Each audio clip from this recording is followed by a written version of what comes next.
Amigos, o presidente do Internacional, Alessandro Barcelos, merece críticas, muitas críticas, como todos os ex-presidentes em algum momento mereceram, pelo quesito A, B, C.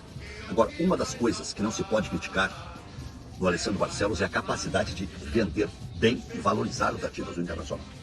Agora, não sou eu que estou dizendo, é o Paulo Vinícius Coelho, PVC. A maior venda da história de um zagueiro em nível interno do futebol brasileiro chama-se Vitão. O Internacional contratou o Vitão? Não. O Internacional pegou de graça por uma determinação da FIFA que o jogador poderia escolher onde pudesse atuar. Atuou no Internacional, jogou no Internacional, cresceu no Internacional, se consolidou no Internacional, é hoje um dos maiores zagueiros do Brasil. Tite queria tê-lo no Cruzeiro, engraçado, por que não levou para a seleção quando teve chance, né? Essas coisas eu fico meio encasquetado às vezes. Mas o Internacional vai terminar o ano pela venda do Vitão, pela venda do Ricardo Matias, superavitário. Por mais que isso irrite a oposição, dessa vez o Inter vai cumprir à risca as vendas. O Luiz Otávio, o Ricardo Matias e o Vitão foram extremamente fundamentais para que o Inter tenha uma sobrevivência agradável até abril, maio. Aí vai depender de resultado de campo, meu filho. Não tem outra saída. E de desempenho dos seus jogadores, até para continuar vendendo. A manutenção na primeira divisão rendeu ao Internacional valorizações. Aquilo tudo que eu apregoava, que se o Inter caísse teria um prejuízo de 300 milhões, se confirma materialmente ligeirinho. Quanto valeria Luiz Otávio? Menos. Quanto valeria Vitão? Menos. Quanto valeria Ricardo Matias? Menos. E o Inter ainda tem outras moedas, como Bruno Gomes, que não é um jogador extremamente talentoso.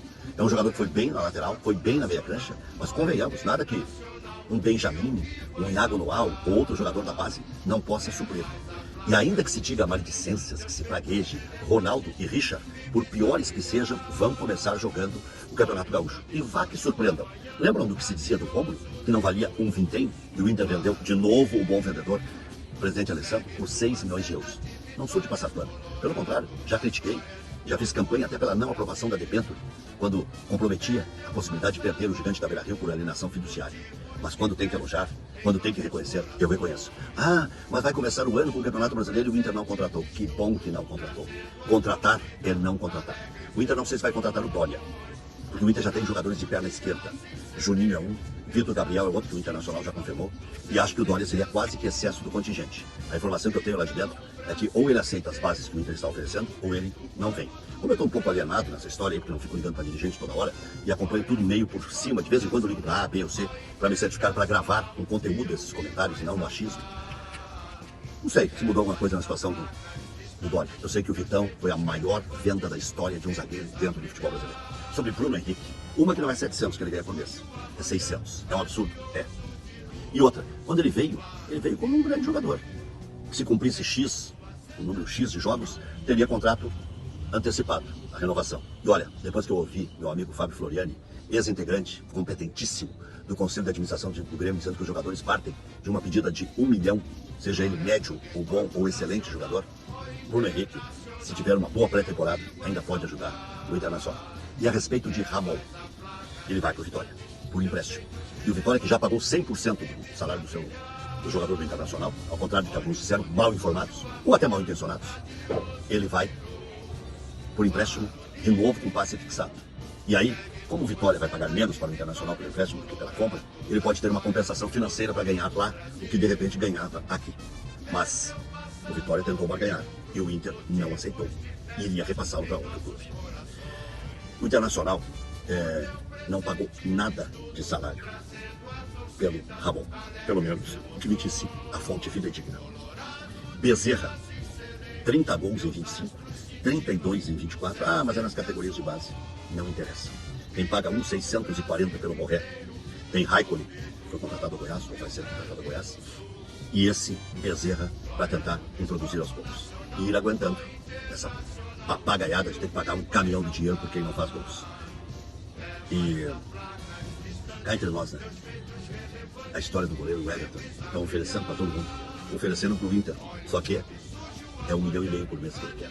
Esqueci um detalhe do Bezerra, ele se inspira em Harry Kane e Pedro. Ainda bem, né? O problema é quando se inspiram nos ruins, ou se acham os tais, como o Borré, e não correspondem.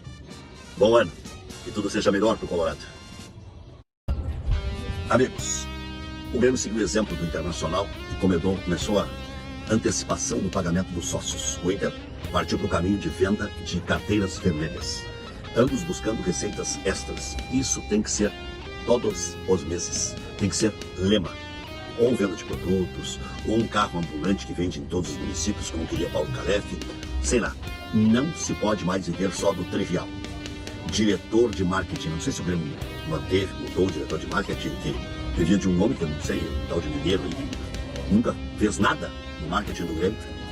Acho que o Grêmio até mudou ou vai mudar, mas tem que ter produção diária. E tem que ser esta a cobrança para com os homens responsáveis pela busca de dinheiro em Grêmio e de Internacional. Chega de brincadeirinha. Ah, mas o Flamengo arrecada tanto, o Palmeiras arrecada tanto. As favas, aqui são 2 clubes. Em São Paulo são 4, no Rio são 4, em Minas Gerais são 3. Aqui são 2 clubes.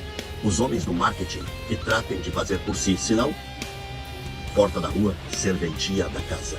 Não tem outra explicação. Então, parabéns ao Grêmio. Arrecadou 7 milhões de antecipação no pagamento dos sócios. No Inter, se associando a uma carteira vermelha, o cara ainda ganha uma camisa oficial. E é isso mesmo. Criatividade. O resto é conversa para boi dormir. Caio Paulista, na lateral esquerda, para mim é superposição. O Grêmio já tem, deve despachar aí o reserva, o Lucas Esteves. Tem o Marlon, custou um caminhão de dinheiro, quase 30 milhões aí. E tem, e olha, o Marlon tem quase 30 anos. E tem ainda o Pedro Henrique. É um ótimo lateral. Poderia compor por ali, o Vieri também joga por ali. Não precisa. Para mim é excesso do contingente e arrumar sarna para se coçar. Para mim esse Caio Paulista é um jogador comum. Já interessou o Internacional quando jogava no Havaí ou no Figueirense. Um jogador que não fez diferença, não faz diferença, não fez em lugar nenhum. Não vai fazer no Grêmio. Mas o Paulo Pelaito conhece futebol. Que aliás, no departamento de futebol do Grêmio é quem conhece futebol. E o Grando fica. Não muda nada. Ficando ou saindo não muda nada. O Grêmio precisa de um titular absoluto. Se ele mostrar na prática o que ainda não mostrou, ok. Senão, o Grêmio vai continuar com defasagem no gol. O Grêmio, desde a saída de Marcelo Groi, não tem um titular absoluto.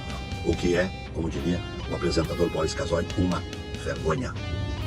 E tem bons jogadores da base, né? Nem testou aí alguns direito, né? Beltrame saiu cedo, né? O próprio Adriel nunca se justificou muito, porque não se experimentou mais, se deu chance até para o Bispo, e não deu para o Adriel.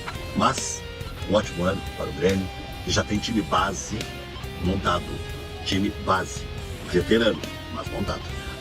Sobre a Turf, acho uma boa, tem que tentar antecipar a sua compra ou a sua manutenção. Manutenção seria uma espécie de compra, né?